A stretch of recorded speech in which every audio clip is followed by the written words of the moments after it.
With a new head coach and a new conference, it's officially a new era for UCLA football.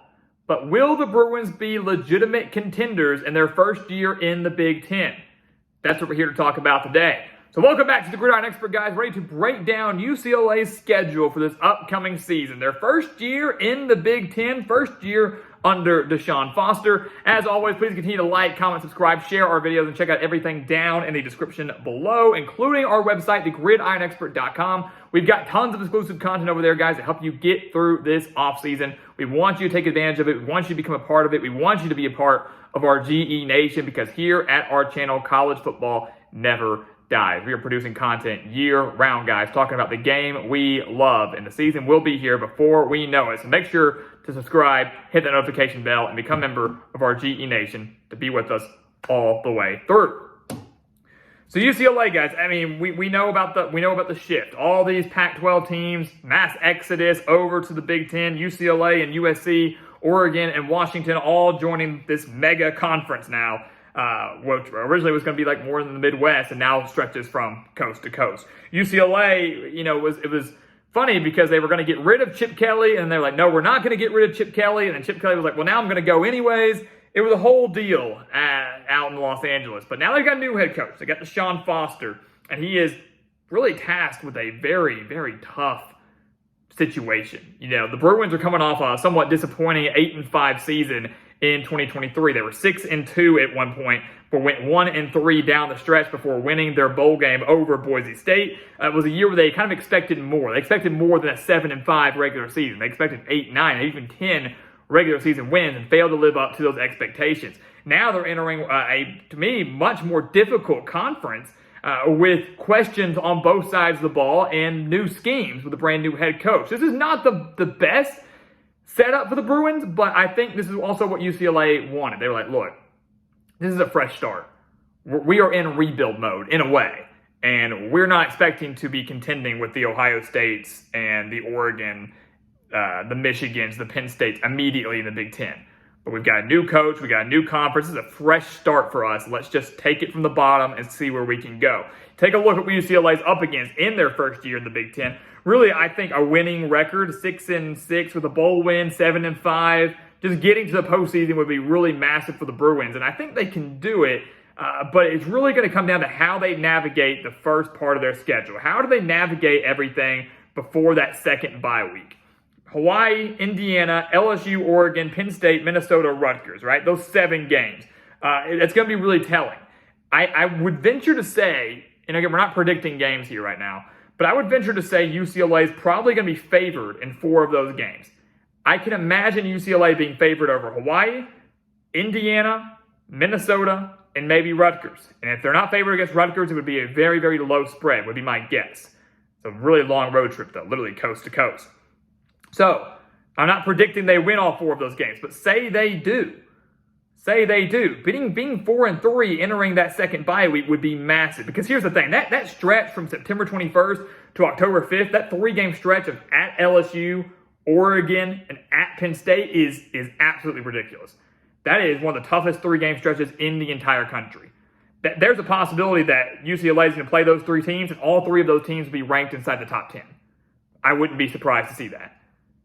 And 2 of those games are coming on the road in very difficult environments. Death Valley and Happy Valley. And then, oh, great, now you get to host Oregon, your old Pac-12, Pac-12 mate. And Oregon is a national title favorite, loaded with talent on both sides of the ball. Like, that is a brutal, brutal stretch. UCLA is not going to be favored in any of those games. And it would not be a shock to me to see UCLA lose all 3 of those games, meaning those 4 that we mentioned prior to that are so important. That's why those 4 are so important, because if they can be 4-3 coming out of that second bye week, the back half, the last 5 games are a little bit more manageable. I would say, and that for me personally, that's why the key stretch for us, as we've done throughout all these schedule previews, the key stretch for the Bruins is the stretch from Nebraska, Iowa, Washington, USC. Throw Fresno State in there if you want to. I mean, it's a season finale. Why not? I think they'll be favored against the Bulldogs there. But that key stretch, at least in conference play, Nebraska, Iowa, Washington, USC. Because that's the thing. If they are 4-3 coming out of the second bye, you win one of those games, just one, in that 4-game stretch, and beat Fresno State, which I imagine they probably could do, and you're going bowling. Boom. That's a successful year one under Deshaun Foster. At Nebraska is intriguing just because of all the turmoil in Lincoln. Right? Every year, this is going to be the year Nebraska goes bowling. They're going bowling, and they fail to do it. And failed to do it once again last year under Matt Rule. But this year feels like the year they're going to do it. And we've been saying that for like the last 8 years. So we'll see what happens. But Nebraska is going to be a big one. Iowa at home is big. Not having to go to Kinnick is massive. We expect the Hawkeyes to be better on offense, but we've also been saying that for the last few years. We're not quite sure. So, if UCLA is starting to click, Iowa's a very winnable game. Washington's a winnable game. They're familiar with their program, having played them in the Pac-12.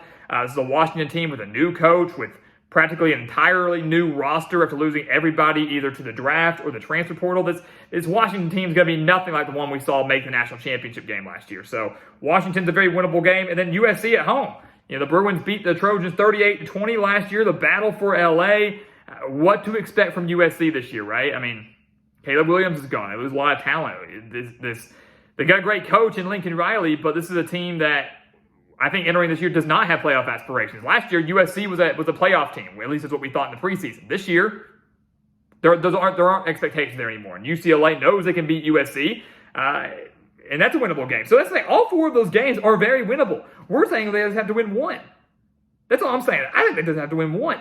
But if you win more, I feel very confident in UCLA's bowl hope. So that's why that stretch is so big.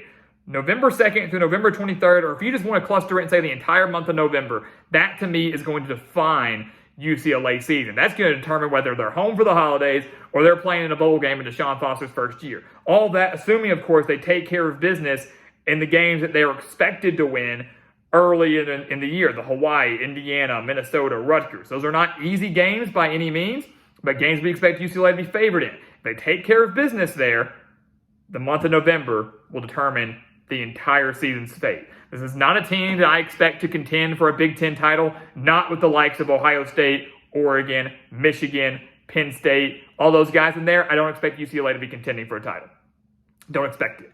I think that the expectation needs to be get to a bowl game, and there is a path. It is doable. It's going to be an interesting year. It is a new era. It's going to come with some growing pains, so UCLA fans have to be patient, of course. But I do believe the future is bright. And I do believe that 2024 could end up being a better season than many expect. So guys, as always, thank you so much for watching us here at the Gridiron Expert on YouTube. We've got one more schedule preview coming your way tomorrow, and then we move on. Then we move on to a new month, move on to some new topics, and we move one step closer to the beginning of the season. But until then, please continue to like, to comment, subscribe, share our videos. Check out everything down in the description below. That includes our website, thegridironexpert.com. We want you to take advantage of it.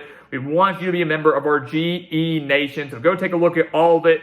Do not miss out on the content we have coming your way over these next few months. And once again, guys, as always, thank you so much for watching. And we'll see you next time right here on the Gridiron Expert. Yeah.